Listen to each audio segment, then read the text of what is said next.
ഇന്ന് രാത്രിയിലും കർത്താവിൻ്റെ വിലയേറിയ സന്നിധിയിൽ നമുക്കൊരുമിച്ച് ചേർന്ന് വരുവാൻ ദൈവം നൽകിയ സാവകാശത്തെ ഓർത്ത് ദൈവത്തെ സ്തുതിക്കുന്നു. കഴിഞ്ഞ രാത്രിയിൽ കുടുംബനിയോഗവും കുടുംബസാക്ഷ്യവും എന്നുള്ളതായ തലക്കെട്ടിൽ ചില ആത്മീക പാഠങ്ങൾ നമ്മൾ ചിന്തിക്കുവാൻ ഇടയായിട്ട് തീർന്നു. അതിൽ കുടുംബനിയോഗത്തെക്കുറിച്ചാണ് കഴിഞ്ഞ ക്ലാസ്സിൽ ഞാൻ പ്രധാനമായിട്ടും ഓർപ്പിക്കുവാൻ ഇടയായിട്ട് തീർന്നത്. ആവർത്തന പുസ്തകം 32-ാം അധ്യായത്തിൻ്റെ 46-ാമത്തെ വാക്യത്തെ അധികരിച്ചാണ് നമ്മൾ ആ സത്യം ചിന്തിക്കുവാൻ ഇടയായിട്ട് തീർന്നത്. രണ്ട് പ്രധാനപ്പെട്ട സത്യങ്ങളാണ് ഞാൻ കഴിഞ്ഞ ക്ലാസ്സിൽ പറഞ്ഞത്. അതൊന്ന് സൂചിപ്പിക്കുന്നു എന്നേ ഉള്ളൂ. ദൈവം നൽകിയിട്ടുള്ള കുടുംബനിയോഗം അതിൽ തന്നെ എത്രയോ മഹത്തരമാണ് എന്നുള്ളത് നമ്മൾ ഓർക്കുവാൻ ഇടയായിട്ട് തീർന്നു. നമ്മുടെ കുടുംബത്തോട് ദൈവം സംസാരിക്കുന്നു എന്നുള്ളത് തന്നെ അതിൽ തന്നെ എത്ര ശ്രേഷ്ഠമേറിയ കാര്യമായിട്ടാണ് ഇരിക്കുന്നത്. അതിൽ രണ്ടാമത്തെ കാര്യം ഞാൻ ഓർപ്പിച്ചു. കുടുംബത്തിൻ്റെ നേതൃത്വം കൊടുക്കുന്നതായ മാതാപിതാക്കൾ ദൈവം നൽകിയിട്ടുള്ള പ്രമാണങ്ങളെ വളരെ കൃത്യമായിട്ട് മനസ്സിലാക്കാനും ആ വാക്യത്തിൽ നമ്മൾ ചിന്തിച്ചതുപോലെ ദൈവിക പ്രമാണങ്ങളെ മനസ്സിൽ സംഗ്രഹിക്കാനും ആവശ്യമുണ്ട് എന്നുള്ളതായ കാര്യം നമ്മൾ ചിന്തിക്കുകയായിരുന്നു. അപ്പോൾ ദൈവത്തിൻ്റെ വചനത്തോടുള്ളതായ ഏറ്റവും അടുത്ത ബന്ധം സൂക്ഷിക്കുവാൻ ഓരോ കുടുംബങ്ങൾക്കും സാധിക്കണം എന്നുള്ളതാണ് ദൈവം തൻ്റെ ജനത്തെക്കുറിച്ച് ആഗ്രഹിക്കുന്നത് എന്നുള്ളത് നമ്മൾ കാണുകയായിരുന്നു. വേറെ വിശദീകരണങ്ങൾ കൂടാതെ ഞാൻ ആ സത്യത്തിൻ്റെ മൂന്നാമത്തെ ഭാഗത്തേക്ക് വരാം എന്ന് ആഗ്രഹിക്കുകയാണ്. ദൈവത്തിൻ്റെ വചനം പഠിക്കുകയും മനസ്സിൽ സംഗ്രഹിക്കുകയും ചെയ്യുന്നതോടൊപ്പം നമ്മൾ ആ വാക്യത്തിൽ കണ്ടതായ മനോഹരമായൊരു സത്യം, ഈ വചനം അനുസരിച്ച് വീട്ടിൽ നടക്കാനുള്ളതായ വലിയ ഉത്തരവാദിത്വം നമുക്കുണ്ട് എന്നുള്ളത് നമുക്ക് ആ വാക്യത്തിൽ ഉൾക്കൊള്ളാനായിട്ട് സാധിക്കുന്നുണ്ട്. അതിലെ കൊച്ചു വാചകം ഞാനൊന്ന് പറഞ്ഞോട്ടെ. ഈ വചനങ്ങളൊക്കെയും പ്രമാണിച്ച് നടക്കണം. അപ്പോൾ നമ്മുടെ കുടുംബജീവിതത്തിൽ ദൈവം നൽകിയിട്ടുള്ളതായ ഈ ഉത്തരവാദിത്വം എല്ലാ പ്രാധാന്യത്തിലും നമുക്ക് ഉൾക്കൊണ്ട് പ്രായോഗികമാക്കാനുള്ളതായ ആവശ്യകതയുണ്ട്. നമ്മൾ ഇന്നലെ വചനം ചിന്തിച്ചപ്പോൾ ഈ വാക്യത്തെ പോലെയുള്ളൊരു വാക്യം ഉൽപ്പത്തി പുസ്തകത്തിൽ നമ്മൾ കണ്ടു. 18-ാം അധ്യായത്തിൻ്റെ 19-ാമത്തെ വാക്യത്തിൽ അബ്രഹാമിന് ദൈവം തിരഞ്ഞെടുത്തതായ കാര്യം നമ്മൾ വായിക്കുമ്പോഴും ഈ സത്യം അവിടെ ഓർപ്പിച്ചിരുന്നത് നിങ്ങൾ ശ്രദ്ധിച്ചു കാണുമല്ലോ. നീതിയും ന്യായവും പ്രവർത്തിച്ചുകൊണ്ട് യഹോവയുടെ വഴിയിൽ നടക്കേണ്ടതിനു വേണ്ടിയാണ് ദൈവം അബ്രഹാമിനെ തിരഞ്ഞെടുത്തത് എന്നുള്ളതായ വലിയ സത്യം നമുക്കിവിടെ ഉൾക്കൊള്ളാനായിട്ട് സാധിക്കുന്നുണ്ട്. അപ്പോൾ ഇവിടെ വളരെ സുപ്രധാനമായൊരു പാഠം ഞാൻ ഓർപ്പിക്കാനായിട്ട് ആഗ്രഹിക്കുന്നത്, വചനം പഠിച്ച് അതിൻ്റെ അടുത്ത സ്റ്റെപ്പ് വചനം പ്രമാണിച്ച് ജീവിക്കുക എന്നുള്ളതാണ്. ഒരല്പം പ്രാധാന്യം കൊടുത്ത് പറയുന്നതിൻ്റെ താല്പര്യം, വചനം പഠിക്കുന്ന പല ആളുകളും മറന്നു പോകാൻ സാധ്യതയുള്ളതായൊരു വിഷയമാണത്. പഠിക്കുക, പഠിപ്പിക്കുക എന്നുള്ളതാണ് ലോകത്തിൽ സാധാരണ നമ്മൾ കാണുന്നതായ പ്രമാണം. എന്നാൽ ദൈവത്തിൻ്റെ വചനത്തോടുള്ള ബന്ധത്തിൽ ഈ കാര്യത്തിൻ്റെ പ്രാധാന്യം തിരുവെഴുത്ത് വ്യക്തമാക്കുന്നുണ്ട്. ഈ വാക്യങ്ങളെല്ലാം വായിക്കാതെ ഞാൻ ചില വാക്യങ്ങൾ ഒന്ന് പരാമർശിക്കണം എന്ന് ആഗ്രഹിക്കുകയാണ്. നമ്മുടെ കർത്താവ് നമുക്ക് എല്ലാറ്റിനും മാതൃകയാണല്ലോ. അപ്പോസ്തലപ്രവൃത്തികളുടെ പുസ്തകം 1-ാം അധ്യായത്തിൻ്റെ 1-ാമത്തെ വാക്യത്തിൽ തന്നെ ഒരു മനോഹരമായ പ്രയോഗമുണ്ട്. ലൂക്കോസ് അവിടെ ചരിത്രം എഴുതുകയാണ്. അപ്പോൾ പറയുന്നത് അവൻ ചെയ്തും ഉപദേശിച്ചും വന്ന കാര്യങ്ങൾ രേഖപ്പെടുത്തുകയാണ്. ആ ക്രമം നോക്കിക്കേ. അപ്പോൾ നമ്മുടെ കർത്താവിൽ കാണുന്ന മനോഹരമായിട്ടുള്ള മാതൃക, കർത്താവ് ചെയ്തും ഉപദേശിച്ചും വന്നു. അപ്പോൾ നമുക്കും ഈ മനോഹരമായ മാതൃക പ്രായോഗികമാക്കാനുള്ളതായ ഉത്തരവാദിത്വം ഉണ്ട്. നമുക്കറിയാം, നമ്മുടെ കർത്താവിൻ്റെ ഗിരിപ്രഭാഷണം എത്രയോ പ്രസിദ്ധമായൊരു പ്രസംഗമാണ്. ലോകം പോലും എത്ര അധികം ആദരിക്കുന്ന ഒരു പ്രസംഗമാണ് ഗിരിപ്രഭാഷണം. അതിൻ്റെ ഒടുവിലത്തെ 2 വാക്യങ്ങൾ, പ്രസംഗം കഴിഞ്ഞിട്ടുള്ളൊരു വിലയിരുത്തൽ, മത്തായി സുവിശേഷം 7-ാം അധ്യായത്തിൻ്റെ 28-29 വാക്യങ്ങളിൽ നമ്മൾ വായിക്കുന്നുണ്ട്. നമുക്ക് ആ വാക്യം ഒന്ന് വായിച്ചു പോകാം. ഈ മനോഹരമായ പ്രസംഗം കഴിഞ്ഞപ്പോൾ കേൾവിക്കാർ ആ പ്രസംഗത്തെ എങ്ങനെ വിലയിരുത്തി എന്നുള്ളത് നാം അവിടെ വായിക്കുന്നുണ്ട്. വായിക്കാം.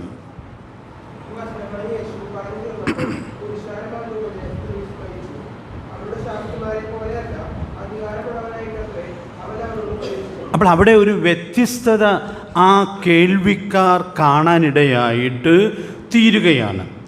ആ വ്യത്യസ്തത എത്ര വ്യക്തമായിട്ടാണ് ആ വാക്യത്തിൽ രേഖപ്പെടുത്തുന്നത്. അവൻ അധികാരമുള്ളവനായിട്ടത്രേ അവരോട് സംസാരിച്ചത്. അപ്പോൾ ആ കാര്യം അവിടെ രേഖപ്പെടുത്തുമ്പോൾ ഒരു വലിയ സത്യം പരാമർശിക്കുന്നുണ്ട്. അതുകൊണ്ട് നമുക്കത് മനസ്സിലാക്കാനായിട്ട് വളരെ എളുപ്പമായിരിക്കും. തങ്ങളുടെ ശാസ്ത്രിമാരെ പോലെയല്ല. അപ്പോൾ ശാസ്ത്രിമാർ പ്രസംഗിക്കുന്നതിൽ അങ്ങനെ പ്രാവീണ്യമില്ലാത്ത ആളുകളല്ല. അവർ വള്ളിപുള്ളി വിസർഗ വ്യത്യാസം കൂടാതെ വളരെ കൃത്യമായിട്ടും പ്രസംഗിക്കുന്ന ആളുകളാണ്. നമ്മുടെ കർത്താവ് അവരുടെ പ്രസംഗത്തെ കുറ്റപ്പെടുത്തിയുമില്ലല്ലോ. മത്തായി സുവിശേഷം 23-ാം അധ്യായം നമ്മൾ വായിച്ചാൽ അതിൻ്റെ തുടക്കത്തിൽ കർത്താവ് പറയുന്നുണ്ട്, അവർ മോശയുടെ പീഠത്തിൽ ഇരിക്കുന്നവരാണ്, അതുകൊണ്ട് അവർ പറയുന്നത് പോലെ നിങ്ങൾ ചെയ്യണം എന്നുള്ളതായ കാര്യം നമ്മുടെ കർത്താവ് അവരുടെ പ്രസംഗത്തെക്കുറിച്ച് പറഞ്ഞതായ വളരെ മനോഹരമായൊരു വിലയിരുത്തലാണ്.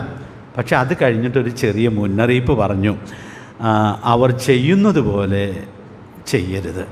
എന്നിട്ട് എൻ്റെ കാരണവും പറഞ്ഞു, അവർ പറയുന്നതല്ലാതെ ചെയ്യുന്നില്ലല്ലോ. അപ്പോൾ പ്രസംഗത്തിൻ്റെ കുഴപ്പമല്ല, വളരെ നന്നായിട്ട് അവർ പ്രസംഗിക്കുന്ന ആളുകളാണെന്ന് കർത്താവ് പറഞ്ഞപ്പോൾ തന്നെ ഒരു മുന്നറിയിപ്പ് ചേർത്ത് പറയുകയാണ്. ഇത് നമുക്കുള്ളൊരു സന്ദേശമാണ്. നാം ദൈവത്തിൻ്റെ വചനം പഠിക്കണം, അത് കൃപയോടുകൂടി നന്നായി പ്രസംഗിക്കണം. അതൊക്കെ നമ്മുടെ കർത്താവ് നമ്മെക്കുറിച്ച് ആഗ്രഹിക്കുന്നതായ കാര്യമാണ്.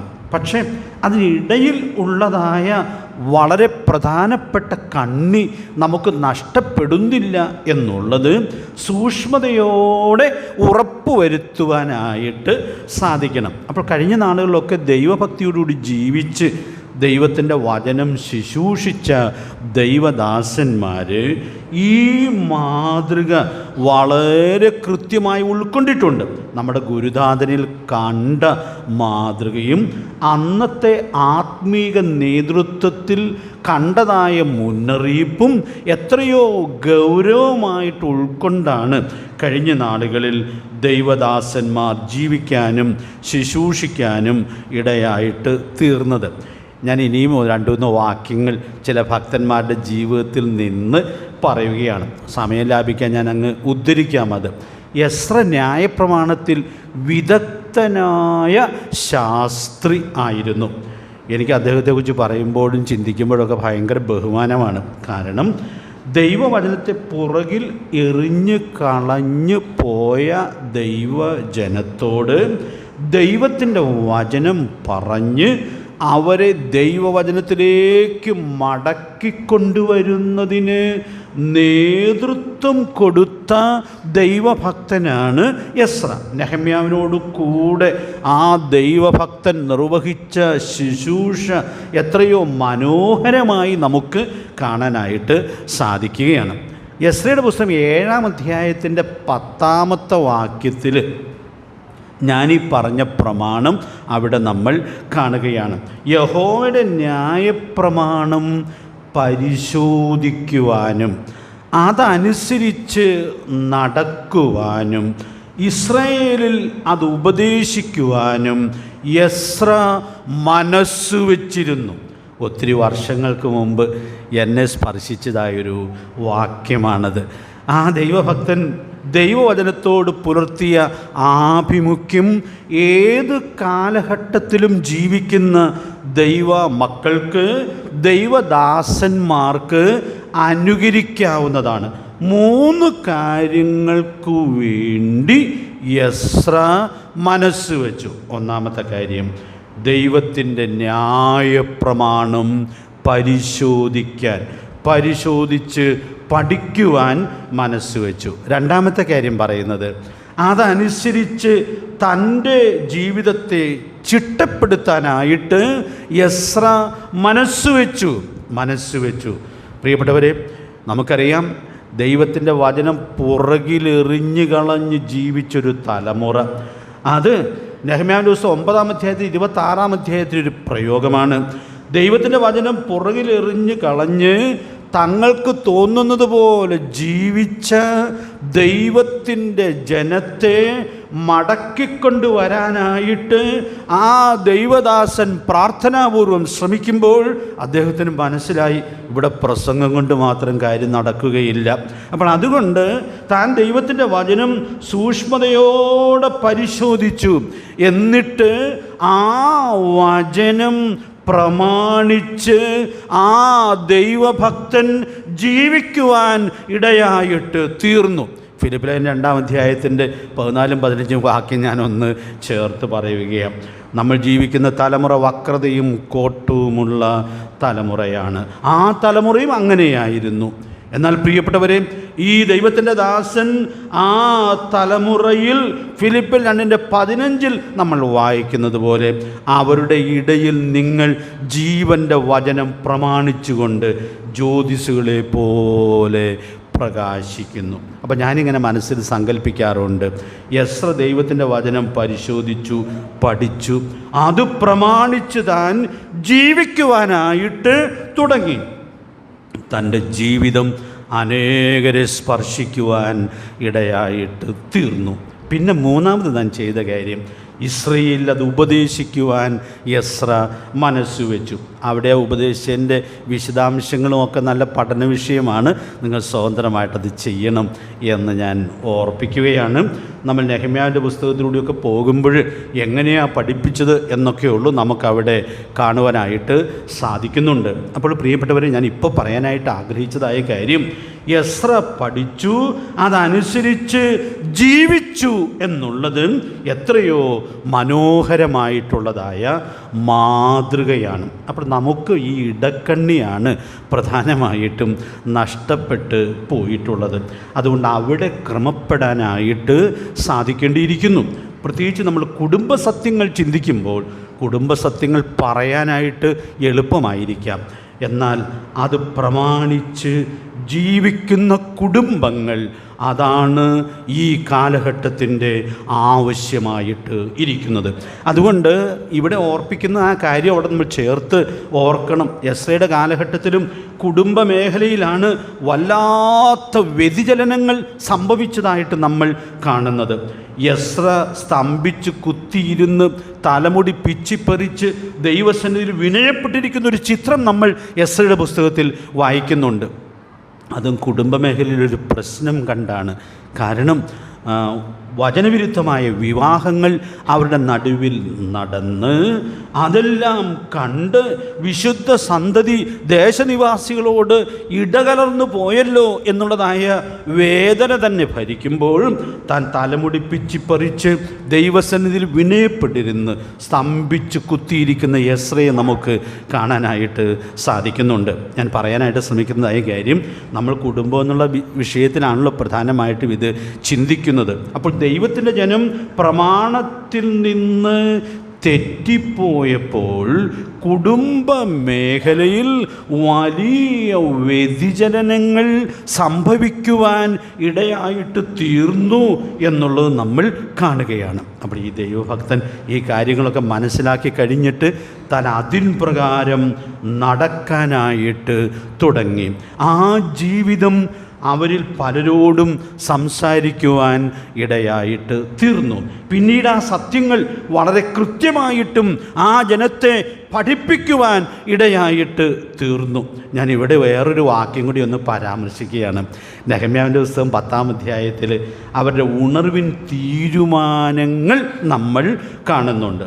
അതിൽ വ്യക്തിപരമായ കാര്യങ്ങളുണ്ട്, കുടുംബപരമായ തീരുമാനങ്ങൾ ഉണ്ട്, ദൈവാലയ സംബന്ധമായ തീരുമാനങ്ങൾ ഉണ്ട്. വേറൊരു വാക്കുകളിൽ പറഞ്ഞാൽ വ്യക്തിപരമായ കാര്യമുണ്ട്, കുടുംബ സത്യങ്ങളുണ്ട്, പിന്നെ ദൈവസഭയോട് ബന്ധപ്പെട്ടതായ തീരുമാനങ്ങൾ ഉണ്ട്. ഈ നെഹമ്യാവിൻ്റെ പുസ്തകം 10-ാം അധ്യായത്തിൽ തീരുമാനങ്ങൾ എന്ന വാക്കല്ല ഉപയോഗിക്കുന്നത്. നിങ്ങൾക്ക് സംശയമുണ്ടെങ്കിൽ പിന്നെ പോയി നോക്കിയാൽ മതി. നെഹമ്യാവിൻ്റെ പുസ്തകം 10-ാം അധ്യായത്തിൻ്റെ 30 മുതലുള്ള വാക്യങ്ങളൊക്കെ നമ്മൾ വായിക്കുമ്പോൾ അവർ ചില തീരുമാനങ്ങൾ ചെയ്തിട്ട് അതിന് ഒടുവിൽ പറയുന്നത് അവർ ശപഥവും സത്യവും ചെയ്തു. അപ്പോൾ ഞാൻ പറയാൻ ശ്രമിക്കുന്നതായ കാര്യം, അങ്ങനെ ചെയ്തതിലൊരു കുടുംബപരമായ തീരുമാനമുണ്ട്. നെഹമ്യാവിൻ്റെ പുസ്തകം 10-ാം അധ്യായത്തിൻ്റെ 30-ാമത്തെ വാക്യത്തിലാണത് വായിക്കുന്നത്. അവരൊരു ശപഥവും സത്യവും ചെയ്തു, ഞങ്ങളുടെ പുത്രിമാരെ ദേശത്തെ ജാതികൾക്ക് കൊടുക്കുകയില്ല, ഞങ്ങളുടെ പുത്രന്മാർക്ക് അവരുടെ പുത്രിമാരെ ഭാര്യമാരായിട്ട് എടുക്കുകയുമില്ല എന്ന് അവർ ശപഥവും സത്യവും ചെയ്തു. അപ്പം ഞാൻ പ്രിയപ്പെട്ടവരെ, ഞാൻ ഓർപ്പിക്കാനായിട്ട് ആഗ്രഹിക്കുന്നതായ കാര്യം, കുടുംബ മേഖലയിലെ വലിയ തകർച്ചയിൽ നിന്നുള്ള ഉയർത്തെഴുന്നേൽപ്പ് ആ ഉണർവിൻ കാലഘട്ടത്തിൽ ദൈവജനത്തിന് സംഭവിച്ചു എന്നുള്ളത് നമ്മൾ കാണുകയാണ്. ഞാൻ ആ വാക്യം പറയുമ്പോൾ ഒരു സ്റ്റേറ്റ്മെൻ്റ് ഒന്ന് പറഞ്ഞു പോകാം എന്ന് വിചാരിക്കുകയാണ്. വിവാഹ സംബന്ധമായിട്ടുള്ളതായ തീരുമാനങ്ങൾ എടുക്കേണ്ടത് വിവാഹം കഴിക്കാനുള്ള പിള്ളേരല്ല, പിന്നെയോ മാതാപിതാക്കളാണ് അതിൽ തീരുമാനം എടുക്കേണ്ടിയിരിക്കുന്നത്. അതുകൊണ്ട് പിള്ളേരായിട്ട് ഈ ക്ലാസ്സിലുള്ള ആളുകളോട് ഞാൻ ഓർപ്പിക്കുക, നിങ്ങളുടെ വിവാഹത്തിൽ നിങ്ങളൊരു തീരുമാനം എടുക്കാമെന്ന് വിചാരിക്കരുത്. തീരുമാനം എടുത്ത് ആരെങ്കിലും കണ്ടുപിടിക്കാനൊന്നും പോകരുത്. പിന്നെയോ ദൈവം മാതാപിതാക്കൾക്ക് ഏൽപ്പിച്ചിട്ടുള്ളതായ വളരെ പ്രധാനപ്പെട്ടതായൊരു ഉത്തരവാദിത്തമാണത്. അതുകൊണ്ട് അവർ അതിൽ ശപഥവും സത്യവും ചെയ്തു എന്നുള്ളത് എത്രയോ മനോഹരമായിട്ടുള്ള മാതൃകയാണ്. സാന്ദർഭികമായിട്ട് ഞാൻ പറഞ്ഞു എന്ന് മാത്രമേ ഉള്ളൂ. അപ്പോൾ എത്ര സങ്കീർണമായ വിഷയങ്ങളിലാണ് എസ്ര ആ നാളുകളിൽ ഇടപെടാനായിട്ട് ആവശ്യമായി വന്നത് എന്നുള്ളത് നമ്മൾ കാണുകയാണ്. പക്ഷേ അതിൻ്റെ എല്ലാം തുടക്കം എന്നുള്ളത് ആ മനുഷ്യൻ ദൈവസന്നിധിയിൽ എടുത്തതായൊരു തീരുമാനമാണ്. താൻ 3 കാര്യങ്ങൾക്കായി മനസ്സ് വെച്ചു. ഞാൻ എന്തിനാ ഇത്രയും വിശദീകരിച്ചതെന്നറിയാമോ? ഇന്ന് രാത്രിയിൽ നാം ദൈവസന്നിധിയിൽ ഇരിക്കുമ്പോൾ ഈ കുടുംബ നിയോഗത്തെക്കുറിച്ച് ചിന്തിക്കുമ്പോൾ 3 കാര്യങ്ങൾക്കായിട്ട് നമുക്ക് മനസ്സ് വെക്കാനായിട്ട് സാധിക്കണം.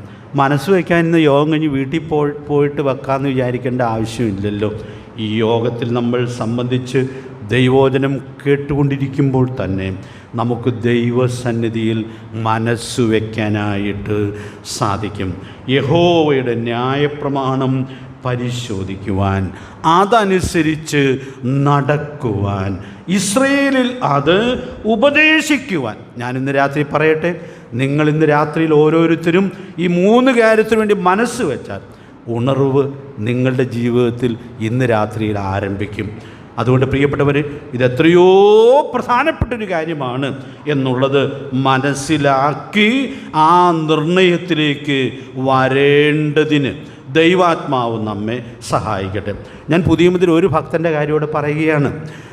ഫിലിപ്പി ലേഖനം 4-ാം അധ്യായത്തിൻ്റെ 9-ാമത്തെ വാക്യം നമ്മൾ വായിക്കുമ്പോൾ നാം എല്ലാവരും ആദരിക്കുന്ന അപ്പോസ്തലനായ പൗലോസ് തൻ്റെ ജീവിതവും പ്രസംഗവും എങ്ങനെയാണ് ഒരുമിച്ച് കൊണ്ടുപോയത് എന്നുള്ളതായ കാര്യം നമ്മൾ കാണുകയാണ്. നമുക്ക് ആ വാക്യം ഒന്ന് വായിക്കാം. ഫിലിപ്പി ലേഖനം 4-ാം അധ്യായത്തിൻ്റെ 9-ാമത്തെ വാക്യം.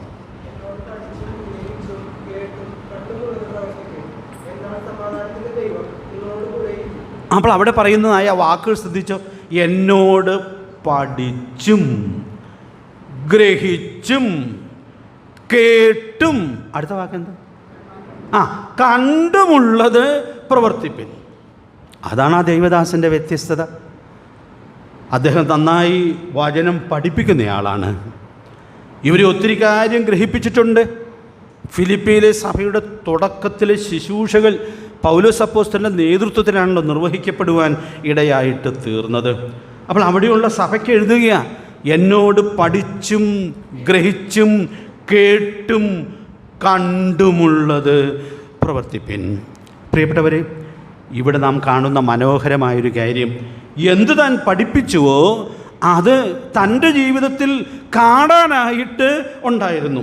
അത് കാണണമെന്ന് തനിക്ക് നിർബന്ധവുമുണ്ടായിരുന്നു. 1 കൊരിന്ത്യർ 9:27 വാക്യത്തിൽ പൗലോസ് പറയുന്നുണ്ട്, ഞാൻ തന്നെ പ്രസംഗിച്ച ശേഷം കൊള്ളരുതാത്തവനായി തീരാതിരിക്കേണ്ടതിന് ഞാൻ എൻ്റെ ശരീരത്തെ ദണ്ഡിപ്പിച്ച് അടിമയാക്കുകയാണ്.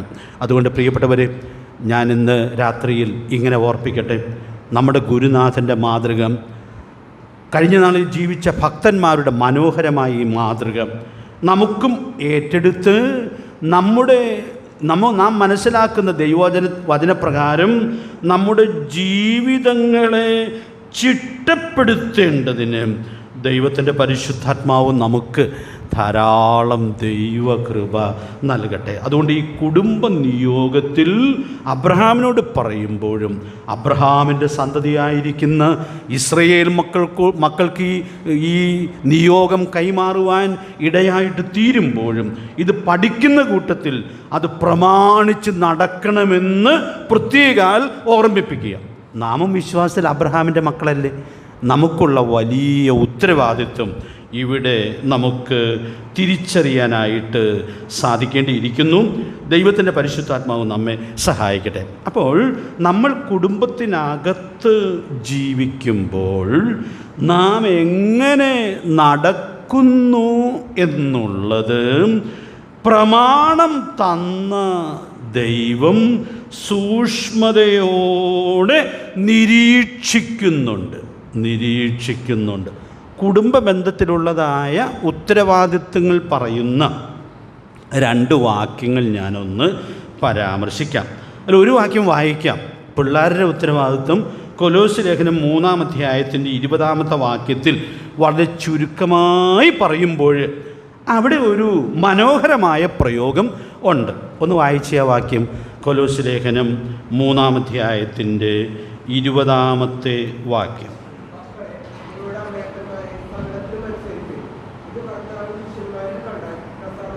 നിങ്ങൾ ശ്രദ്ധിച്ച ഒടുവിലത്തെ വാചകം, പിള്ളേർക്കുള്ള ഉപദേശം പറയുക, മക്കളെ നിങ്ങളുടെ അമ്മയപ്പന്മാരെ സകലത്തിലും അനുസരിപ്പൻ. എന്നിട്ട് പറയുന്നത് ചെറിയ LP സ്കൂളിൽ പഠിക്കുന്ന പിള്ളേർക്കുള്ള ഉപദേശം അല്ല കേട്ടോ അത്. കാരണം ഇത് കർത്താവിൻ്റെ ശിഷ്യന്മാരിൽ കണ്ടാൽ പ്രസാദകരമല്ലോ. ആർക്ക് പ്രസാദകരം? സ്വർഗത്തിലെ ദൈവത്തിന് പ്രസാദകരം. അപ്പോൾ ഞാൻ ഇങ്ങനെ ഓർപ്പിക്കട്ടെ, കുടുംബത്തിനകത്ത് മക്കൾ എങ്ങനെ വർത്തിക്കുന്നു എന്നുള്ളത് സ്വർഗത്തിലെ ദൈവം സൂക്ഷ്മതയോടെ നിരീക്ഷിക്കുന്നുണ്ട്. കാരണം ഇതിന് ഒത്തിരി അനുഗ്രഹ വാഗ്ദത്തമുള്ളതായ ഒരു കാര്യമാണ്. എഫേസ്യർ ഇത് വിശദീകരിക്കുമ്പോൾ പറയുന്നത്, നിനക്ക് നന്മയുണ്ടാകുവാനും നീ ഭൂമിയിൽ ദീർഘായുസ്സോടിരിപ്പാനും നിൻ്റെ അപ്പനെയും അമ്മയെയും ബഹുമാനിക്കുക എന്നുള്ളത് വാഗ്ദത്തത്തോട് കൂടിയ ആദ്യ കൽപ്പനയാണ്. അപ്പോൾ ഈ അനുഗ്രഹങ്ങൾ നൽകുന്നത് സ്വർഗത്തിലെ ദൈവമാണ്. അപ്പം അതുകൊണ്ട് നമ്മുടെ വീടിനകത്ത് എങ്ങനെ മക്കൾ വർത്തിക്കുന്നു എന്നുള്ളത് സ്വർഗം സൂക്ഷ്മതയോടെ നിരീക്ഷിക്കുന്നുണ്ട്. ഇന്നലെ രാത്രി ഞാൻ പറഞ്ഞൊരു വാക്യം ഒന്നുകൂടി പറയുകയാണ്. 1 തിമോഥെയോസ് 5-ാം അധ്യായത്തിൻ്റെ 4-ാമത്തെ വാക്യത്തിൽ നമ്മൾ വായിക്കുന്നുണ്ട്, വല്ല വിധവയ്ക്കും പുത്രപൗത്രന്മാർ ഉണ്ടെങ്കിൽ അവർ മുമ്പേ സ്വന്തം കുടുംബത്തിൽ ഭക്തി കാണിച്ച് അമ്മയപ്പന്മാർക്ക് പ്രത്യുപകാരം ചെയ്യുവാൻ പഠിക്കട്ടെ. ഇത് ദൈവസന്നിധിയിൽ പ്രസാദകരമാകുന്നു. അതുകൊണ്ട് പ്രിയപ്പെട്ടവർ, ഈ പിള്ളേരെ മാത്രമാണോ ദൈവം നോക്കണോളൂ? അല്ല. പിന്നെയോ, നാം ഇത്രയും പ്രമാണങ്ങൾ കിട്ടിയ നാം, വെളിപ്പെടുത്തലുകൾ പ്രാപിച്ചതായ നാം കുടുംബത്തിനകത്ത് എങ്ങനെ നടക്കുന്നു എന്നുള്ളത് നമ്മുടെ കർത്താവ് സൂക്ഷ്മതയോടെ നിരീക്ഷിക്കുന്നുണ്ട്. പല സ്ഥലത്തുമൊക്കെ എഴുതി വച്ചിരിക്കുന്നൊരു വാചകം ഇപ്പോൾ ധാരാളം കാണാമല്ലോ, നിങ്ങൾ ക്യാമറയുടെ നിരീക്ഷണത്തിലാണ്. ഇവിടെ ഉണ്ടോയെന്ന് എനിക്കറിയാൻ പാടില്ല, പല സ്ഥലത്തുമൊക്കെ അതിങ്ങനെ വച്ചിട്ടുണ്ട്. അപ്പോൾ അതൊരു സന്ദേശമാണ്. ഞാനിന്ന് രാത്രിയിൽ ഓർപ്പിക്കട്ടെ, നമ്മൾ കുടുംബത്തിനകത്ത് വർത്തിക്കുമ്പോൾ, ഏത് ബന്ധത്തിലാണെങ്കിലും ദൈവം തന്ന പ്രമാണം സ്വീകരിച്ച നാം കുടുംബത്തിനകത്ത് വർത്തിക്കുമ്പോൾ, നടക്കുമ്പോൾ, നാം ഈ പ്രമാണത്തെ അനുസരിച്ചാണോ നടക്കുന്നത് എന്നുള്ളത് സ്വർഗത്തിലെ ദൈവം സൂക്ഷ്മതയോടെ നിരീക്ഷിക്കുന്നുണ്ട്. തെറ്റിച്ച് നടക്കുന്നത് ക്രിസ്തുവിൻ്റെ ന്യായാസനത്തിൽ വെളിപ്പെടുത്തപ്പെടുന്നതിനും സാധ്യതയുണ്ട്. അപ്പോൾ അതുകൊണ്ട് നടപ്പിൽ വല്ല പെശകൊക്കെ പറ്റിയിട്ടുണ്ടെങ്കിൽ അത് ദൈവസന്നിധിയിൽ ഏറ്റുപറഞ്ഞ് ഉപേക്ഷിച്ച് ശുദ്ധീകരണം പ്രാപിച്ച് നമ്മുടെ നടപ്പ് ദൈവത്തിന് പ്രസാദകരമാക്കാനുള്ളതായ വലിയ ഉത്തരവാദിത്വമുണ്ട്. ദൈവത്തിൻ്റെ പരിശുദ്ധാത്മാവ് അതിന് നമ്മെ സഹായിക്കട്ടെ. അപ്പോൾ ഈ നിയോഗം എന്തൊരു പ്രധാനപ്പെട്ട നിയോഗമാണ്. ഇത് പഠിക്കണം, എന്നിട്ട് അത് പ്രമാണിച്ച് നടക്കണം. ഈ ക്യാമ്പിൽ പഠിപ്പിക്കാൻ കൊടുത്ത നോട്ടിൽ ഞാൻ പറഞ്ഞിരിക്കുന്നൊരു കാര്യമെങ്കിലും അത് പഠിക്കാത്തവർ ഈ യോഗത്തിലുണ്ടല്ലോ. അപ്പോൾ അതുകൊണ്ട് ഞാൻ 1-2 വാചകം അവിടെ ഒന്ന് ഓർപ്പിക്കുകയാണ്. ഒരു ഭവനത്തിൽ ഒരാൾ എങ്ങനെ നടക്കുന്നു എന്നുള്ളത് ആ കുടുംബാംഗങ്ങൾക്കുള്ള വലിയ സന്ദേശമായിട്ടാണ് ഇരിക്കുന്നത്. 1 പത്രോസ് 3 ആദ്യത്തെ വാക്യങ്ങളിൽ നമുക്കത് കാണാനായിട്ട് സാധിക്കും. നല്ല പരിചയമുള്ളതാണത്. നമ്മൾ വിവാഹ പ്രസംഗങ്ങളൊക്കെ സാധാരണ പറയുന്നതായ വാക്യവുമാണ്. ഞാൻ ഇന്നലെ പറഞ്ഞു എന്ന് ഞാൻ ഓർക്കുന്നുമില്ല. അവിടെ വചനമനുസരിക്കാത്ത ഭർത്താവിന് എങ്ങനെ നേടാൻ കഴിയും എന്ന് ഭാര്യമാർക്ക് പത്രോസ് അപ്പോസ്തലൻ പ്രബോധനം കൊടുക്കുമ്പോൾ പറയുക, നിങ്ങളുടെ ഭയത്തോടു കൂടിയ നിർമ്മലമായ നടപ്പ് കണ്ടറിഞ്ഞ് വചനം കൂടാതെ ഭാര്യമാരുടെ നടപ്പിനാൽ ചേർന്നു വരുവാൻ ഇടയായിട്ട് തീരും. അപ്പോൾ വചനമനുസരിക്കാത്തൊരു ഭർത്താവ് ഭാര്യയുടെ നടപ്പിനാൽ ചേർന്നു വരുമെങ്കിൽ ആ സഹോദരി പ്രസവിച്ച് വളർത്തുന്നതായ കുഞ്ഞുങ്ങൾ എത്രയധികം അവരുടെ ജീവിതത്താൽ സ്വാധീനിക്കപ്പെടുവാൻ ഇടയായിട്ട് തീരും. പണ്ടൊരു ബാലനോട്, അതൊക്കെ വേദിയിൽ കേട്ടതാണ് കേട്ടോ, ഒരു ചെറുപ്പക്കാരനോട് ഇംഗ്ലീഷിൽ ഒത്തിരി വേർഷൻസൊക്കെ, ഇപ്പോൾ മലയാളത്തിലും പുതിയ പുതിയ വേർഷൻസൊക്കെ വന്നിട്ടുണ്ട്, നിനക്ക് ഏത് വേർഷനാണ് ഏറ്റവും ഇഷ്ടം എന്ന് ചോദിക്കുമ്പോൾ അവൻ കൊടുത്തൊരു ഉത്തരം നിങ്ങൾ ഈ വേദിയിൽ നിന്ന് ഒത്തിരി കേട്ടിട്ടില്ലായിരിക്കും. I like my mother's version. എൻ്റെ അമ്മയുടെ പരിഭാഷയാണ് എനിക്ക് ഏറ്റവും ഇഷ്ടം. അവൻ്റെ അമ്മ ബൈബിൾ പരിഭാഷ ചെയ്തിട്ടൊന്നുമില്ല, പക്ഷേ ഒരു പരിഭാഷയായിട്ട് അവൾ വീട്ടിൽ ജീവിച്ചതാണ് അവനെ ഏറ്റവും സ്വാധീനിക്കുവാൻ ഇടയായിട്ട് തീർന്നത്. അതുകൊണ്ട് പ്രിയപ്പെട്ടവരെ, നമുക്ക് ദൈവത്തിൻ്റെ പ്രമാണങ്ങൾ പഠിക്കാം, അത് മനസ്സിൽ വെക്കാം, അത് പ്രായോഗികമാക്കി നമ്മുടെ വീട്ടിൽ ജീവിക്കാനായിട്ട് ദൈവാത്മാവ് നമ്മെ സഹായിക്കട്ടെ. ഇതൊരു കുടുംബ നിയോഗമാണ്. നമ്മൾ ഉൾപ്പെട്ട് നിൽക്കുന്ന പ്രാദേശിക സഭ ഒരു ആത്മീക കുടുംബമാണല്ലോ. ആ സത്യം തിരുവെഴുത്തിൽ എത്രയോ മനോഹരമായി നമ്മൾ കാണുന്നുണ്ട്. അതുകൊണ്ട് സഭയിലേക്ക് വരുമ്പോഴും ഇതേ പ്രമാണമാണ് തിരുവെഴുത്തിൽ നമ്മൾ കാണുന്നത്. ഞാൻ 1-2 വാക്യങ്ങൾ മാത്രം പറയാം എന്ന് കരുതുന്നു. 1 പത്രോസ് 5-ാം അധ്യായത്തിൻ്റെ ആദ്യത്തെ 3 വാക്യങ്ങളിൽ സഭാമൂപ്പന്മാർക്ക് കൂട്ടുമൂപ്പനായ പത്രോസ് നൽകുന്ന പ്രബോധനമാണ്. അവിടെ തന്നെ കൂട്ടുമൂപ്പന്മാർക്കുള്ള പ്രബോധനമായിട്ടാണ് പറയുന്നത്. അപ്പോൾ അവിടെ പറഞ്ഞിരിക്കുന്ന ആ വാക്കുകൾ നമുക്കറിയാമല്ലോ. നിങ്ങൾ ആട്ടിൻകൂട്ടത്തിന് മാതൃകയായി തീർന്നുകൊണ്ട് അധ്യക്ഷത ചെയ്യുവിൻ. അതിൻ്റെ ഗുണം എന്താണെന്നറിയാമോ? അവിടെ ഒത്തിരി പ്രസംഗം വേണം കേട്ടോ, പ്രസംഗം വേണം. അത് പഠിപ്പിക്കാൻ പറഞ്ഞിട്ടുണ്ട്. അതൊന്നും വിസ്മരിച്ചല്ല ഞാനിത് പറയുന്നത്. ഇനി എല്ലാ കാര്യവും ഒരു സഭയെ പഠിപ്പിച്ചില്ല എന്ന് വിചാരിക്കുക. അവിടെയുള്ള ആത്മീക നേതൃത്വം ഈ പ്രമാണങ്ങളെ കൃത്യമായിട്ട് പാലിച്ചാണ് ജീവിക്കുന്നത് എന്ന് വരികിൽ വിശ്വാസികൾക്ക് അവരുടെ ജീവിതത്തെ മാതൃകയായി കണ്ട് അനുകരിക്കുവാനായിട്ട് സാധിക്കും. മാതൃകയുടെ മഹത്വം. അതുകൊണ്ട് പ്രിയപ്പെട്ടവരെ, ഈ വചനം പ്രമാണിച്ച് ജീവിക്കുക എന്നുള്ളത് എത്രയോ പ്രധാനപ്പെട്ട കാര്യമായിട്ട് ഇരിക്കുകയാണ്. 1 തിമോഥെയോസ് 4:12 നിങ്ങൾക്ക് എല്ലാവർക്കും അറിയാം എന്നാണ് ഞാൻ വിചാരിക്കുന്നത്. അപ്പോസ്തലനായ പൗലോസ് തൻ്റെ അരുമ ശിഷ്യനായിരിക്കുന്ന തിമോഥെയോസിന് എഴുതുമ്പോൾ 5 കാര്യത്തിൽ മാതൃകയായിരിക്കാനായിട്ട് നിർദ്ദേശിക്കുകയാണ്. വാക്കിൽ, നടപ്പിൽ, സ്നേഹത്തിൽ, വിശ്വാസത്തിൽ, നിർമ്മലതയിൽ. തിമോഥെയോസിനോട് പറയാം, തിമോഥെയോസേ, നീ 5 കാര്യങ്ങളിൽ മാതൃകയായിരിക്കണം. എന്ന് പറഞ്ഞാൽ നീ പ്രസംഗമൊന്നും പറഞ്ഞില്ലെങ്കിൽ പോലും നിൻ്റെ വാക്കും നിൻ്റെ ജീവിതവും നീ മറ്റുള്ളവർക്ക് നൽകുന്ന സ്നേഹവും ഒക്കെ ആളുകൾക്ക് കണ്ട് അനുകരിക്കാവുന്നതാകാനുള്ളതായ ആവശ്യകതയുണ്ട് എന്നുള്ളത് എത്ര മനോഹരമായിട്ടാണ് ഇവിടെ ഓർപ്പിക്കുന്നത്. തീത്തോസിൻ്റെ ലേഖനത്തിലേക്ക് വരുമ്പോൾ തീത്തോസ് മറ്റൊരു ശിഷ്യനാണല്ലോ. 2-ാം അധ്യായത്തിൻ്റെ 7-ാമത്തെ വാക്യത്തിൽ നാം വായിക്കുന്നുണ്ട്, വിരോധി നിന്നെക്കൊണ്ട് ഒരു തിന്മയും പറവാൻ വകയില്ലാതെ ലജ്ജിക്കേണ്ടതിന് നിന്നെ തന്നെ സൽപ്രവർത്തികൾക്ക് മാതൃകയാക്കി കാണിക്കുക. പ്രിയപ്പെട്ടവരെ, ദൈവവചനം എത്രയോ പ്രാധാന്യത്തോടു കൂടിയാണ് ഈ വലിയ സത്യം വെളിപ്പെടുത്തിയിരിക്കുന്നത്. ഇപ്പോൾ ഈ മാതൃകയായിരിക്കാനുള്ള പ്രബോധനം എഴുതിയ പൗലോസ് തൻ്റെ ജീവിതത്തെക്കുറിച്ച് പറയുന്ന കാര്യം നമ്മൾ ഇടയ്ക്കിടയ്ക്ക് ഓർക്കും.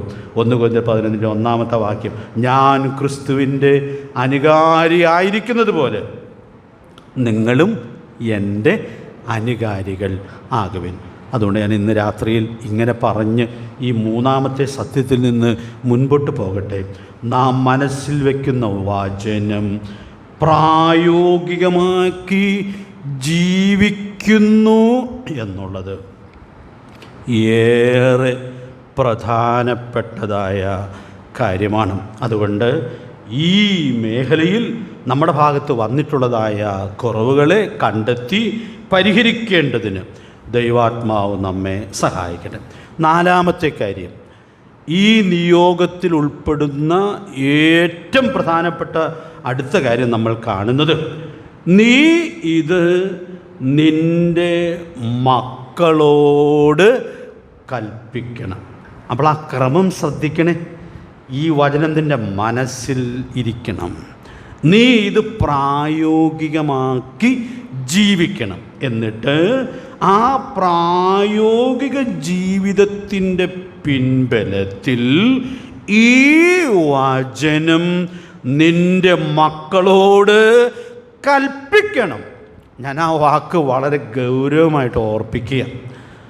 പിള്ളേരെ വചനം പഠിപ്പിക്കണം എന്നുള്ള വാക്ക് ഉപയോഗിച്ചിട്ടുണ്ടെങ്കിലും നമ്മൾ ഇപ്പോൾ ശ്രദ്ധിച്ച ഈ ഉൽപ്പത്തി 18:19 ആവർത്തന പുസ്തകത്തിലെ വാക്യത്തിലുമൊക്കെ ഈ വചനം കൽപ്പിക്കണം എന്നാണ് ദൈവാത്മാവ് വ്യക്തമാക്കുന്നത്. അതുകൊണ്ട് പ്രിയപ്പെട്ടവരെ, ഞാനിവിടെ ഓർപ്പിക്കാനായിട്ട് ആഗ്രഹിക്കുന്നതായ കാര്യം, അടുത്ത തലമുറയ്ക്ക് ദൈവത്തിൻ്റെ വചനം പകർന്നു കൊടുക്കാനുള്ള വലിയ ഉത്തരവാദിത്വമുണ്ട്. ഞാൻ ആമുഖമായിട്ട് ചില കാര്യങ്ങൾ ഇന്നലെ പറഞ്ഞപ്പോൾ അതിൽ ചില വാക്യങ്ങളൊക്കെ വായിക്കാനും ചുരുക്കമായിട്ട് വിശദീകരിക്കാനും ഇടയായിട്ട് തീർന്നു. ഈ ഗണത്തിൽപ്പെടുന്ന എന്തോരം വാക്യങ്ങളാണുള്ളത്. അതുകൊണ്ട് ഞാൻ ഇന്നലെ പറയാത്ത 1-2 വാക്യങ്ങൾ, നമുക്ക് സുപരിതമായ 1-2 വാക്യങ്ങൾ ഓർപ്പിക്കാം എന്ന് ആഗ്രഹിക്കുകയാണ്. ദാവീദ് എന്ത് തിരക്കുള്ള ഒരാളായിരുന്നു. എന്തെല്ലാം ഉത്തരവാദിത്തങ്ങൾ അദ്ദേഹത്തിന് ഉണ്ടായിരുന്നു. ഈ വാക്യം ആരും എടുത്ത് വായിക്കേണ്ട ആവശ്യമില്ല. 34 സങ്കീർത്തനം 11-ാമത്തെ വാക്യം എന്താണ്? മക്കളെ വന്നെനിക്ക് ചെവി തരുവിൻ, യഹോവയോടുള്ള ഭക്തിയെ ഞാൻ ഉപദേശിച്ചു തരാം. അപ്പോൾ വളരെ തിരക്ക് പിടിച്ച തൻ്റെ ജീവിതത്തിൻ്റെ ബദ്ധപ്പാടുകളുടെ നടുവിൽ ഈ ദൈവമനുഷ്യൻ തൻ്റെ മക്കൾക്ക് വചനം പറഞ്ഞു കൊടുക്കാനായിട്ട് സമയം കണ്ടെത്തിയിരുന്നു എന്നുള്ളത് എത്രയോ മനോഹരമായിട്ടുള്ളതായൊരു കാര്യമാണ്. ഇത് അദ്ദേഹം പറയുന്നത്. ഇനി സദൃശവാക്യങ്ങൾ 4-ാം അധ്യായത്തിൻ്റെ ആദ്യത്തെ 4 വാക്യങ്ങൾ വായിച്ചാൽ അവിടെ തന്നിൽ നിന്ന് വചനം പഠിച്ച ജ്ഞാനിയായ ശലോമോൻ എന്ന മകൻ പറയുന്ന വാക്കുകൾ നമ്മൾ വായിക്കുന്നുണ്ട്. നമുക്ക് പരിചയമുള്ള വാക്യമായതുകൊണ്ട് ഞാൻ പ്രസക്തമായ വാക്കുകൾ എടുത്തു പറയാം എന്ന് കരുതുന്നു. അവിടെ 4-ാമത്തെ വാക്യത്തിൽ പറയുന്നത്, അവൻ എന്നെ പഠിപ്പിച്ച് എന്നോട് പറഞ്ഞത്. അപ്പോൾ തൻ്റെ അപ്പനെക്കുറിച്ച് ഈ ജ്ഞാനിയായ മനുഷ്യൻ എന്തു മനോഹരമായ സാക്ഷ്യമാണ് ഇവിടെ വെളിപ്പെടുത്തുന്നത്. പ്രിയപ്പെട്ടവരെ, ഈ വാക്യം വായിക്കുമ്പോൾ ഞാൻ ഓർക്കും, ഞാനും ആത്മീയ ജീവിതത്തിൻ്റെ ആദ്യ പാഠങ്ങളും ദൈവവചനത്തിലെ കാതലായ സത്യങ്ങളും എൻ്റെ പിതാവിൽ നിന്നാണ് ഏറ്റവും അധികം ഉൾക്കൊള്ളുവാൻ ഇടയായിട്ട് തീർന്നിട്ടുള്ളത്.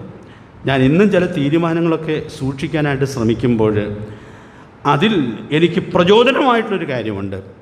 എൻ്റെ പിതാവ് ഈ പ്രമാണങ്ങൾ എത്ര വില കൊടുത്തന്ന് സൂക്ഷിച്ചിരുന്നു എന്നുള്ളത് എനിക്ക് ആവേശം പകരുന്നതായൊരു കാര്യമാണ്. അതുകൊണ്ട് ശലോമോൻ്റെ വാക്കുകൾ പറയുമ്പോൾ ഞാൻ വളരെ സന്തോഷത്തോടു കൂടിയാണ് അതെടുത്ത് പറയുവാൻ ഇടയായിട്ട് തീരുന്നത്. ഞാൻ എൻ്റെ ഒരു ചെറിയ സാക്ഷ്യം വേണമെങ്കിൽ ആ ബന്ധത്തിലൊന്ന് പറയാം. ഫിലിപ്പ് ലേഖനം 4-ാം അധ്യായത്തിൻ്റെ 6-7 വാക്യങ്ങൾ ഒത്തിരി വർഷങ്ങൾക്ക് മുമ്പ് ഞാൻ വായിച്ച് ധ്യാനിക്കുമ്പോൾ അതിലൊരു വാക്ക് ഞാൻ അടിവരയിടാനിടയായി തീർന്നു. ഒന്നിനെക്കുറിച്ചും വിചാരപ്പെടരുത്, എല്ലാറ്റിലും പ്രാർത്ഥനയിൽ അപേക്ഷയാലും നിങ്ങളുടെ ആവശ്യങ്ങൾ സ്തോത്രത്തോടു കൂടെ, അടുത്ത വാക്ക് നിങ്ങൾക്കറിയാമോ? ദൈവത്തോട് അറിയിക്കത്രേ വേണ്ടത്. അപ്പം അന്ന് രാവിലെ ഞാൻ തീരുമാനിച്ചു, എൻ്റെ വ്യക്തിപരമായ, അന്ന് ഞാൻ കല്യാണം കഴിച്ചിട്ടില്ല, കുടുംബപരമായ ആവശ്യങ്ങൾ ദൈവത്തോടല്ലാതെ വേറെ ആരോടും പറയുകയില്ല എന്ന് തീരുമാനിച്ചു. ഇന്നും അത് സൂക്ഷിച്ചിട്ടുണ്ട് കേട്ടോ, ദൈവം കൃപ തന്നതുകൊണ്ട് സൂക്ഷിച്ചിട്ടുണ്ട്. പക്ഷേ എനിക്ക് ആ തീരുമാനം എടുക്കുമ്പോൾ ഏറ്റവും പ്രചോദനമായിരുന്നതായൊരു കാര്യം ഉണ്ട്. അതതിന് ശേഷമാണ് ഉണ്ടായത്. എങ്കിലും ഞങ്ങളുടെ വീട്ടിൽ 2 വിവാഹങ്ങൾ ഒരുമിച്ച് വന്നതായൊരു സാഹചര്യം ഉണ്ടായി. അടുത്ത മാസങ്ങളിലൊക്കെ ആയിട്ട് വന്നു. അപ്പം അന്ന് നമ്മുടെ ഇടയിലൊക്കെ ഇങ്ങനെയുള്ള കാര്യങ്ങൾക്ക് വേണ്ടി സഹായിക്കുന്ന ചില സംവിധാനങ്ങളൊക്കെ ഉണ്ടായിരുന്നു. അതിൽ വളരെ ചുമതലപ്പെട്ടൊരു സഹോദരൻ എൻ്റെ പിതാവിനോട് പറഞ്ഞു, 2 കല്യാണം അടുത്തടുത്ത് വരികയല്ലേ, ഒരപേക്ഷ വരികയാണെങ്കിൽ അത് പരിഗണിക്കാമായിരുന്നല്ലോ എന്ന് പറഞ്ഞു. എൻ്റെ പിതാവിൻ്റെ ഉത്തരം ഇപ്പോഴും എനിക്കൊരു അഭിമാനമാണ്. അപേക്ഷയൊക്കെ കൊടുക്കേണ്ടടുത്ത് കൊടുത്തിട്ടുണ്ട്. അത് പിന്നീട് പലവട്ടം എന്നോട് പങ്കിടാനും ഇടയായിട്ട് തീർന്നിട്ടുണ്ട്. അപ്പോൾ ഈ വിഷയത്തിന് മുമ്പിൽ നിൽക്കുമ്പോൾ ഞാനെൻ്റെ പിതാവിൽ കണ്ടതായ മാതൃക എനിക്കൊരാവേശമായിട്ടാണ് ഇരിക്കുന്നത്. പ്രിയപ്പെട്ടവരെ, ഞാൻ ഓർപ്പിക്കട്ടെ, എനിക്കും നിങ്ങൾക്കും വിശ്വാസത്തിൻ്റെ മൂല്യങ്ങൾ സൂക്ഷിച്ച് ദൈവം നമ്മെ ആക്കിയിട്ടുള്ള വീട്ടിൽ പാർക്കുവാൻ ഇടയായിട്ട് തീർന്നാൽ ആ പ്രാഗൽഭ്യത്തോടു കൂടി അടുത്ത തലമുറയ്ക്ക് ദൈവിക പ്രമാണങ്ങളെ പകർന്നു കൊടുക്കാനായിട്ട് സാധിച്ചാൽ, പ്രിയപ്പെട്ടവരെ, അവർക്ക് അതേറെ ആവേശത്തിൽ ഉൾക്കൊള്ളാനായിട്ട് സാധിക്കും. അതുകൊണ്ട് ഞാൻ ഇവിടെ ഇരിക്കുന്ന മാതാപിതാക്കളോട് ഓർപ്പിക്കുകയാണ്, മനസ്സിൽ വചനം സംഗ്രഹിക്കണം, അതനുസരിച്ച് ജീവിക്കണം.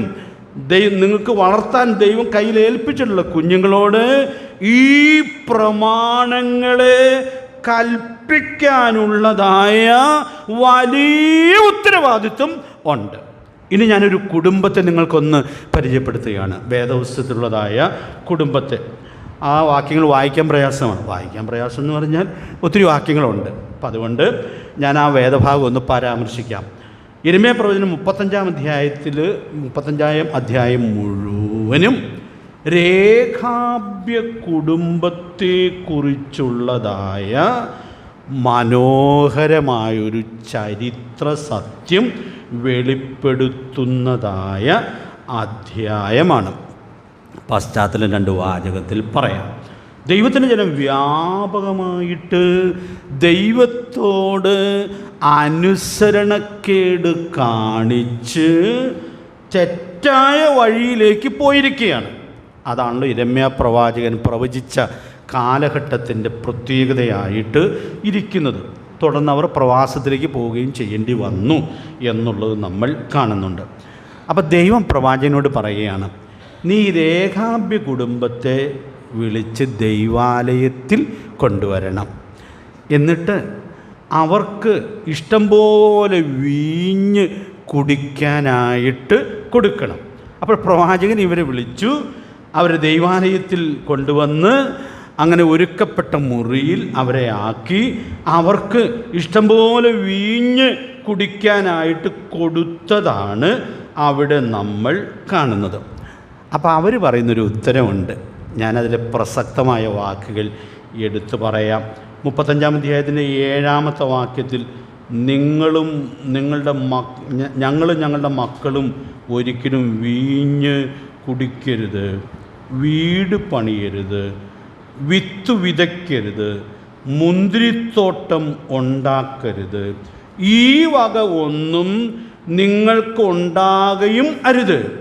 നിങ്ങൾ ജീവപര്യന്തം കൂടാരങ്ങളിൽ പാർക്കണം എന്നിങ്ങനെ കൽപ്പിച്ചിരിക്കുന്നു.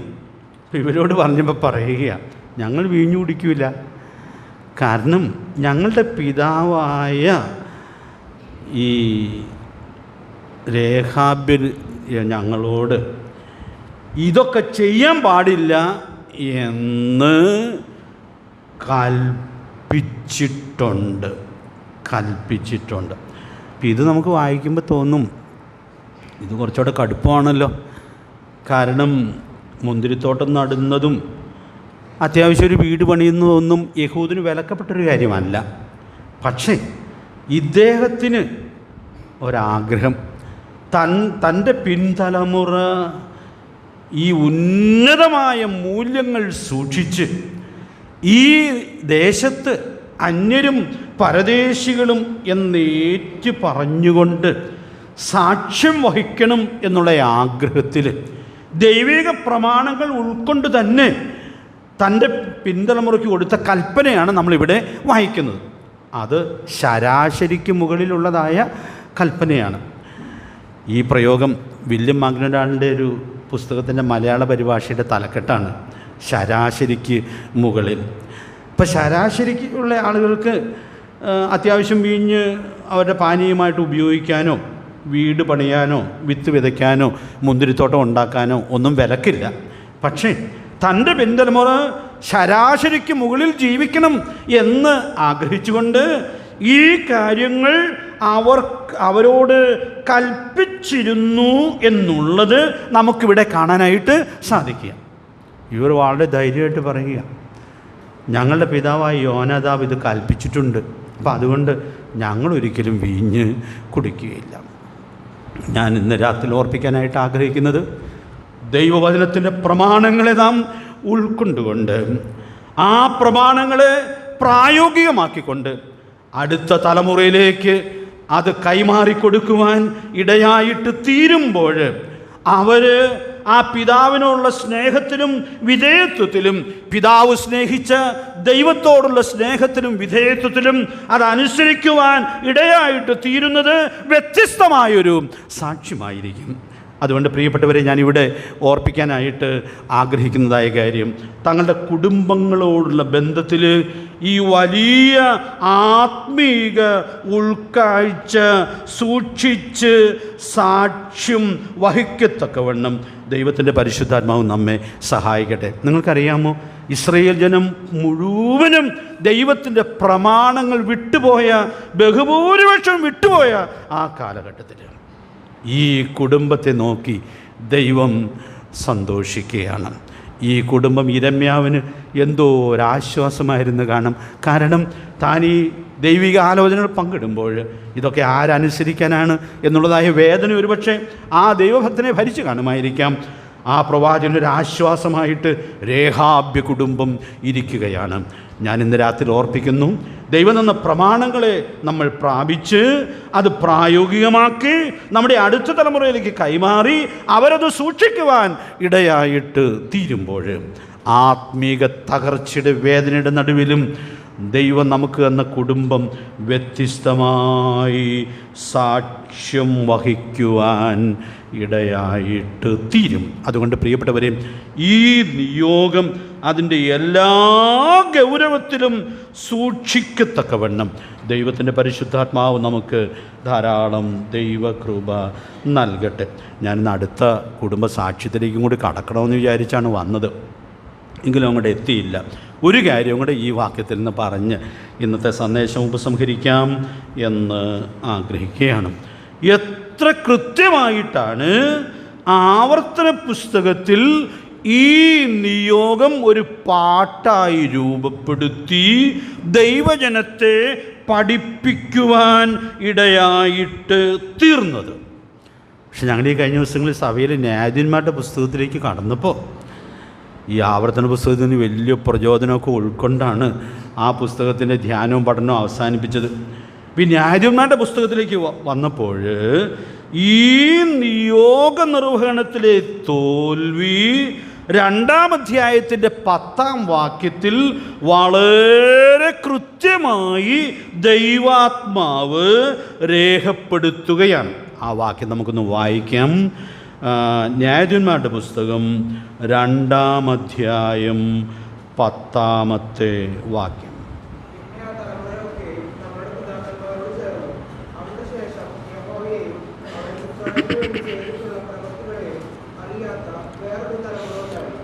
പ്രിയപ്പെട്ടവരെ, കാലം ഒത്തിരി കഴിഞ്ഞില്ല.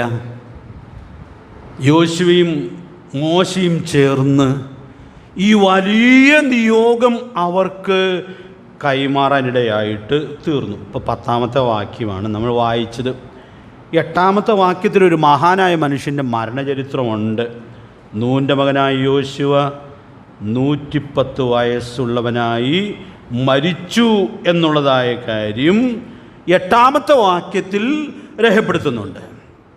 അപ്പോൾ ഒത്തിരി കാലം കഴിയുന്നതിന് മുമ്പ് തന്നെ ദൈവജനത്തിൻ്റെ നടുവിൽ വന്നതായ സാരമായൊരു വീഴ്ച ദൈവാത്മാവ് രേഖപ്പെടുത്തുകയാണ്. ഞാൻ അതിൽ നിന്ന് 2-3 വാക്കുകൾ എടുത്തു പറയട്ടെ. അറിയാത്ത വേറൊരു തലമുറ ഉണ്ടായി. ദൈവം കൊടുത്തതായ ഈ വിലയേറിയ പ്രമാണങ്ങൾ അവരെല്ലാവരും മനസ്സിൽ സൂക്ഷിക്കത്തക്കവണ്ണം പാട്ടായി രൂപപ്പെടുത്തി അവരെ പഠിപ്പിച്ചതായ ഈ സത്യങ്ങൾ അറിയാത്ത വേറൊരു തലമുറ ഉണ്ടായി. ഇത് നമ്മുടെ ഒരു വിലാപമല്ലേ? നമ്മുടെ ഇപ്പോഴത്തെ തലമുറയെക്കുറിച്ച് പൊതുവേയുള്ളൊരു വിലാപമാണ്. ദൈവവചനത്തിലെ ഉപദേശ സത്യങ്ങൾ, നമ്മുടെ പിതാക്കന്മാർ വളരെ വിലപ്പെട്ടതായിട്ട് കരുതിയതായ ഉപദേശത്തിൻ്റെ മൂല്യങ്ങൾ അറിയാൻ പാടില്ലാത്തതായ തലമുറ. അവർ പല സ്ഥലത്തും പഠിക്കാനൊക്കെ പോകുന്നു, ജോലിക്ക് പോകുന്നു, സൗകര്യമുള്ളൊരു സ്ഥലത്ത് പോയി ആരാധിക്കുന്നു. ചിലരൊക്കെ ആരാധിക്കാൻ പോകുന്നു, ചില അങ്ങോട്ട് പോകുന്നേയില്ല. പോകുന്നതും ഇന്ന സ്ഥലത്ത് പോകണമെന്നൊന്നും നമ്മുടെ പിള്ളേർക്ക് വലിയ നിർബന്ധമില്ലെന്നാണ് പറഞ്ഞു കേൾക്കുന്നത്. എവിടെയെങ്കിലും പോയാൽ മതി എന്ന് വിചാരിക്കുകയാണ്. എന്താ ഇങ്ങനെ സംഭവിക്കാനുള്ള കാരണം? നാം ഉൾക്കൊണ്ട ഉപദേശത്തിനൊരു പവിത്രതയുണ്ടായിരുന്നു. ആ പവിത്രത നമ്മുടെ പിതാക്കന്മാർ എന്ത് വില കൊടുത്താണ് അത് സൂക്ഷിക്കുവാൻ ഇടയായിട്ട് തീർന്നത്. പക്ഷേ നമ്മുടെ തലമുറയ്ക്ക്, ഇപ്പോഴത്തെ തലമുറകൾക്ക് അതൊന്നും വലിയ വിഷയമല്ല. എവിടെയെങ്കിലും ആരാധിക്കാൻ പോയാൽ മതി എന്ന് വിചാരിക്കുകയാണ്. ഇതിലൊക്കെ എത്രയോ കുടുംബങ്ങൾ ഈ നാളുകളിൽ കണ്ണുനീര് കുടിക്കുവാനിടയായിത്തീരുന്നുണ്ട്. കഴിഞ്ഞ ദിവസം ഞങ്ങളൊരു ബൈബിൾ സെൻ്റർ കോലഞ്ചേരിയിൽ നടത്തുന്നുണ്ട്. ബൈബിൾ വിതരണം ചെയ്യാനുള്ളൊരു സ്ഥലം. അപ്പോൾ അവിടെ ഒരു സഹോദരൻ വന്നു, തൻ്റെ വേദന പറഞ്ഞു. മോളെ പഠിക്കാനായിട്ട് ഒരു പട്ടണത്തിൽ വിട്ടതാണ്. മോളുടെ കൂടെ സഹായത്തിന് അമ്മയും പോയി പാർത്തു. അവർ രണ്ടുപേരും കൂടെ ഉപദേശം മാറിയൊരു സ്ഥലത്ത് ആരാധനയ്ക്ക് പോയി. അപ്പോൾ തൻ്റെ ഭാര്യ മിക്കവാറും അന്യഭാഷ പറഞ്ഞുകൊണ്ടിരിക്കുക എന്നാണ് പറഞ്ഞത്. കാരണം വീട്ടിൽ പോലും സാധാസമയം പറഞ്ഞുകൊണ്ട് ഈ വേറെ കുഴപ്പമില്ലാണെന്ന് അറിയാൻ പാടില്ലെന്നാണ് അദ്ദേഹം പറയുന്നത്. പ്രിയപ്പെട്ടവരെ, എന്തോ ഒരു ഗുരുതരമായ വഴിമാറലാണ് സംഭവിക്കുവാൻ ഇടയായിട്ട് തീർന്നത്. എന്തുകൊണ്ട് സംഭവിച്ചു? കാതലായൊരു കാരണമുണ്ട്. നമ്മൾ ആ നിയോഗത്തിൻ്റെ വാക്യത്തിൽ കണ്ടതുപോലെ നീ ഇത് മനസ്സിൽ വെക്കണം, നീ ഇത് പ്രമാണിച്ച് നടക്കണം, നിൻ്റെ മക്കളോട് ഇത് കൽപ്പിക്കണം എന്ന് പറഞ്ഞിട്ടുണ്ടായിരുന്നു. പക്ഷേ ഇതറിയാത്തൊരു തലമുറ ഉണ്ടായെങ്കിൽ പറയാത്തൊരു തലമുറയല്ലേ അതിൻ്റെ ഉത്തരവാദികൾ? കഴിഞ്ഞ നാളുകളിൽ നമ്മൾ മക്കളെ വളർത്തിയപ്പോൾ അവരെ ഉപദേശം പഠിപ്പിക്കണമെന്നോ നാം സൂക്ഷിക്കുന്ന ഉപദേശത്തിൻ്റെ പവിത്രത എന്താണെന്നോ അവർക്ക് പത്യോപദേശം പറഞ്ഞു കൊടുക്കാനോ നമ്മൾ എന്തുകൊണ്ടോ വിസ്മരിച്ചു. നമ്മൾ വിചാരിച്ചു വേറെ ഒത്തിരി കാര്യങ്ങൾ അവരെ പഠിപ്പിക്കുന്നതാണ് ഏറ്റവും പ്രധാനപ്പെട്ട കാര്യം എന്ന് കരുതുവാൻ ഇടയായിട്ട് തീർന്നു. അതിനുവേണ്ടി നമ്മൾ ഒത്തിരി ശ്രമിച്ചു, ഒത്തിരി പണം ചിലവാക്കി, അവരുടെ പഠനം മികവുറ്റതാക്കി തീർക്കാനായിട്ട് നമ്മൾ ആവോളം പരിശ്രമിച്ചു. അവർ പഠിച്ചു, ഉന്നതമായ സ്ഥലങ്ങളിലും എത്തി.